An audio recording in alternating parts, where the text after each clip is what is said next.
They always thought I was just the quiet one, the polite one, the invisible one. And honestly, I let them believe it. My name is Rowan Caulfield, I'm 35, and to most of my in-laws, I'm nothing more than Ezra's soft-spoken wife who probably balances budgets in a small windowless office. What they don't know, what they never knew, is that I've spent the last decade pulling apart financial empires with nothing but a badge, a laptop, and a calm smile.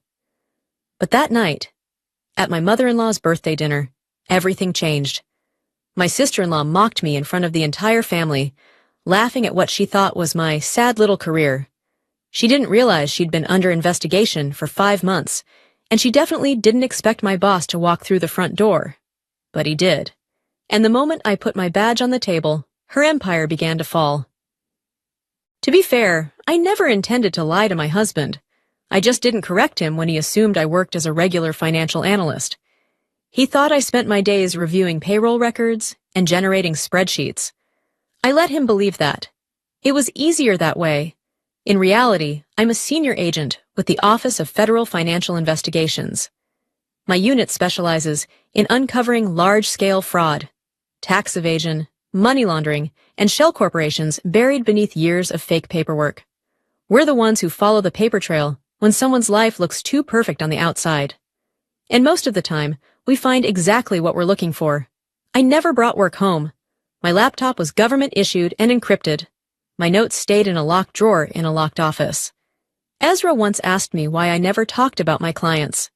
NDA stuff, I said with a smile, and he left it at that. He wasn't suspicious. Why would he be? I was boring little Rowan. Reliable, quiet, unthreatening. That illusion worked just fine, until 5 months ago when a tip landed on my desk. A company named Norwell and Finch Development was winning government bids far above market rates. Our initial audit flagged anomalies, inflated costs, ghost subcontractors, impossible tax write-offs. My division got involved. 3 weeks into the investigation, we uncovered the executive board. I almost choked when I saw the name at the top, Celeste Alden, Ezra's sister-in-law, CEO. She had married his older brother, Calvin, nearly a decade ago. The family treated her like royalty. She drove luxury cars to Sunday dinners, wore red carpet gowns to backyard parties, and handed out backhanded compliments like candy. And she hated me. I was too plain, too quiet, too forgettable to be worthy of their inner circle. Celeste never missed a chance to remind me of that. Now, the universe had handed me something I didn't ask for, but I was absolutely going to use. Not for revenge, for justice. Ezra knocked gently on my office door that morning. I was already at my desk, reviewing expense ledgers linked to Norwell and Finch. My coffee had gone cold. I hadn't touched it in an hour. "You're skipping the dinner tonight?" he asked, already bracing for my answer. I didn't look up. "I've got a full docket." "It's Mom's birthday, Ro." His voice softened. "You know she'd love to see you. Celeste is already saying you won't show because you think you're better than the rest of us." I closed the folder slowly and looked at him. He wasn't wrong. That's exactly what Celeste would say. "She thinks I'm some bitter wallflower," I said dryly. "It's fine. Let her." But Ezra just stood there, his eyes tired, his shoulders slightly slumped. "Can you come? Just for an hour?" I sighed. "Fine, but I'll be late." What I didn't say was that before I arrived, I'd be meeting with my director and our internal legal team. The documents we'd been compiling, wire transfers, falsified invoices, shell acquisitions, were enough to justify a full federal audit. That morning, I signed off on the official request to freeze Celeste's business accounts. By 9 a.m. tomorrow, she'd be under investigation, and there would be no escaping it. Still, I kept my promise. That evening, I dressed simply, a black blouse, gold studs, and a low bun, and drove to the Alden family estate, which sat smugly on a hill like it owned the valley beneath it. Celeste's pride and joy. I arrived just before 8 p.m. The driveway was full of imported cars. The house glowed like it had been lit for a magazine shoot. As soon as I walked in, Ezra's mother greeted me with warm eyes and a relieved smile. "Celeste has been asking about you," she said. I smiled politely. Of course she has. From the dining room, I heard silverware clinking and glasses chiming. Laughter floated through the air. Elegant, rehearsed. I stepped inside and saw Celeste at the head of the table, wearing a sequined gold gown, a diamond necklace too large for the occasion, and a smile sharp enough to draw blood. "Well, look who decided to grace us with her presence," she said, lifting her glass. "Busy night at the accounting firm?" Ezra reached under the table and squeezed my hand gently. I returned her smile with calm precision. Something like that. Dinner was served with all the ceremony of a royal banquet. Celeste had imported a private chef for the evening, French-trained, she boasted, and insisted on announcing every course, as if she'd personally curated the menu from Versailles. "Braised lamb over parsnip puree," she purred, waving toward the plates. "But of course, if anyone's still counting calories, there's a garden salad for the accountants among us." A few awkward chuckles rose from the table. Ezra gave me a sideways glance. I didn't flinch. I was used to it. Celeste thrived on performance, and humiliation was her favorite stage trick. "So, Rowan," she continued, setting down her wineglass with a graceful clink, "tell us what's new in your thrilling world of spreadsheets and tax forms." I met her gaze, calm and unfazed. "It's been a busy quarter," she smirked. "I'm sure. Meanwhile, Norwell and Finch just closed the deal on a $60 million development in Midtown. Ever heard of a contract that size, Ezra?" Ezra forced a tight smile. "Can't say I have." "Well," she said, lifting her glass again, "not everyone can handle numbers with that many zeros, right?" Then she turned back to me. "But I'm sure you're doing important work. Small business audits, that kind of thing?" I took a sip of my water. "Something like that." Her eyes glittered. "You know, you should come shadow me one day. Get a glimpse into how real companies operate. Not everyone can survive in the deep end." Under the table, Ezra's hand tensed against mine again. He knew I was holding back, and he also knew what it meant when I stayed this calm. "But you're lucky, really," Celeste went on, her tone mock sincere. "You don't have the pressure I deal with. Regulatory agencies breathing down my neck. Lawsuits, tax reviews. It's exhausting being a leader." Across the table, Ezra's father let out a light chuckle. "Sounds like you need a vacation." Celeste laughed. "Maybe I'll take the yacht out again, the one we picked up in Cannes last month. You remember, Cal?" Her husband nodded, grinning, entirely oblivious. Just as I was preparing to excuse myself, Ezra's mother looked around. "Are we expecting another guest?" "Oh, yes," Celeste beamed. "I almost forgot. My new business partner should be arriving soon. I told him to join us for dessert. He's very influential. Government ties, even. A brilliant man." She reached for her glass again, lips curved smugly. "You'll love him, Rowan. He's from your world. Just slightly higher up." I folded my napkin and placed it beside my plate. "Is that so?" A knock echoed through the marble hallway. Celeste lit up. "That must be him!" The butler stepped away to answer, and then the air shifted, because the man who stepped through the doorway wasn't her business partner. It was my director, Mr. Talbot. Celeste's wineglass slipped from her fingers and shattered on the floor. The entire table fell silent. Celeste didn't move. Her hand hovered above the stem of her broken glass, fingers trembling slightly. Her smile twitched at the edges, trying to reassemble itself. "Director Talbot," she said after a long pause, rising slowly. "What?" "A surprise." Mr. Talbot didn't acknowledge her right away.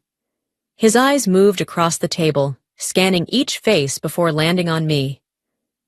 "You didn't tell them, did you, Rowan?" The air thickened.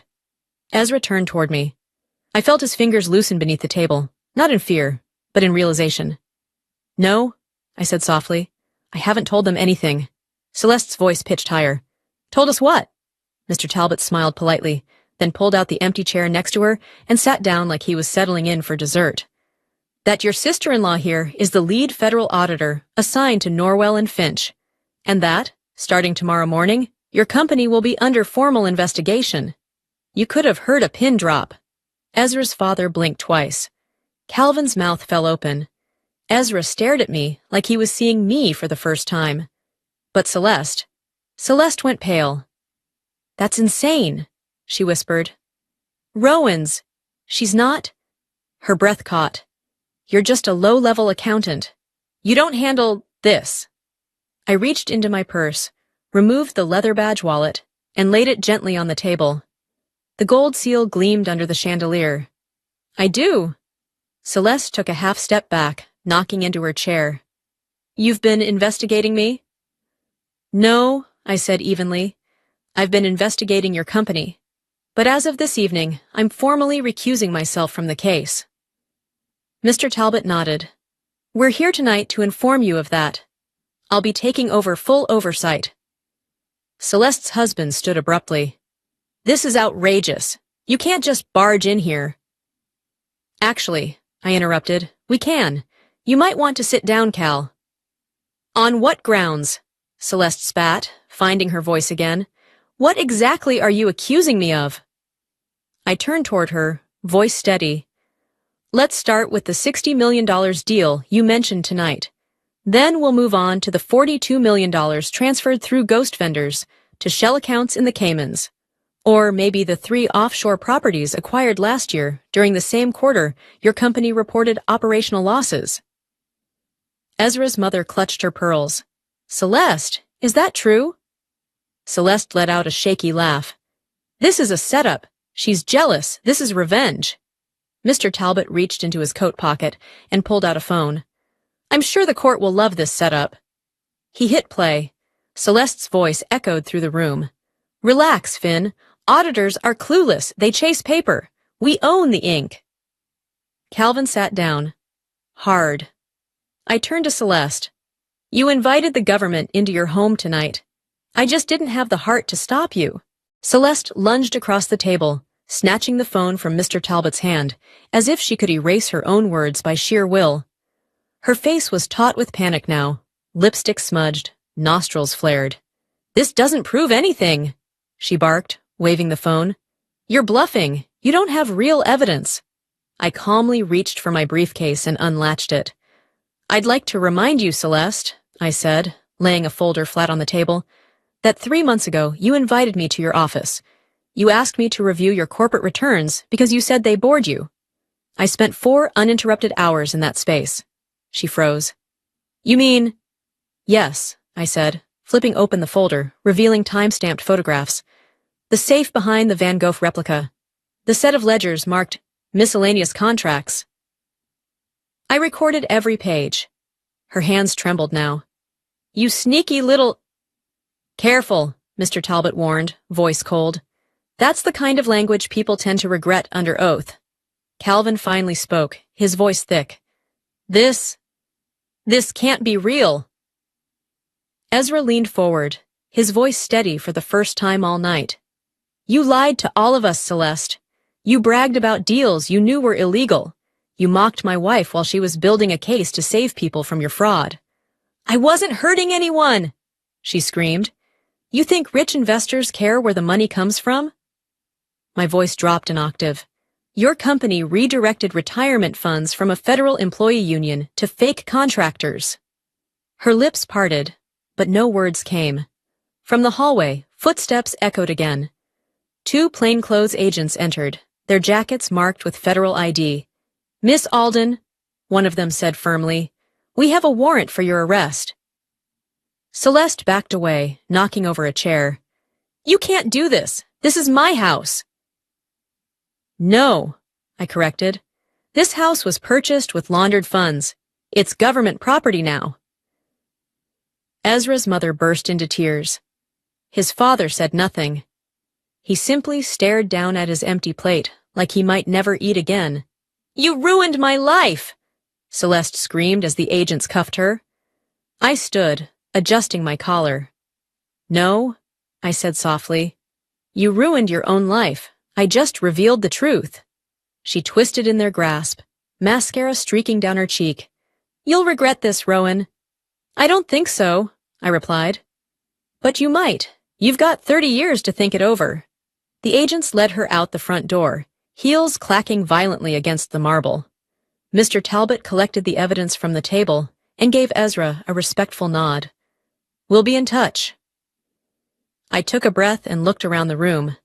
Plates full of untouched food, candles still flickering, and a silence that said everything words couldn't.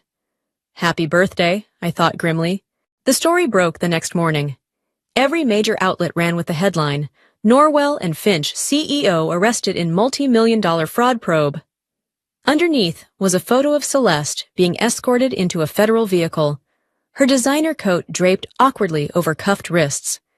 Her usual smirk was gone, replaced by a stunned blankness that made her look suddenly ordinary. At my desk, I sipped black coffee and watched the news in silence. "They're reporting losses across 4 states, my colleague Nora said, placing a thick binder in front of me. 3 offshore properties seized, at least $130 million in redirected funds, most of it from public infrastructure grants. Any sign of where the rest is? I asked. "We're working on it. She wasn't alone." Of course she wasn't. These schemes never run solo. Celeste was the face, the charm. But behind her was a web of partners, fake board members, shady consultants, and Calvin. Her husband had insisted he knew nothing, but under pressure he'd started to crack. That week, I watched a different kind of collapse unfold. Ezra sat on the edge of our bed one night, face buried in his hands. "I don't get it," he muttered. "Calvin was always the favorite, the golden one, and now he's bargaining with the DA. I placed a hand on his back. "That's what happens when everything is built on a lie." His voice broke. "My parents, they trusted her with everything, the house, their savings. She took it all." "She didn't just take money," I said quietly. "She took their pride." The mansion was seized within 10 days.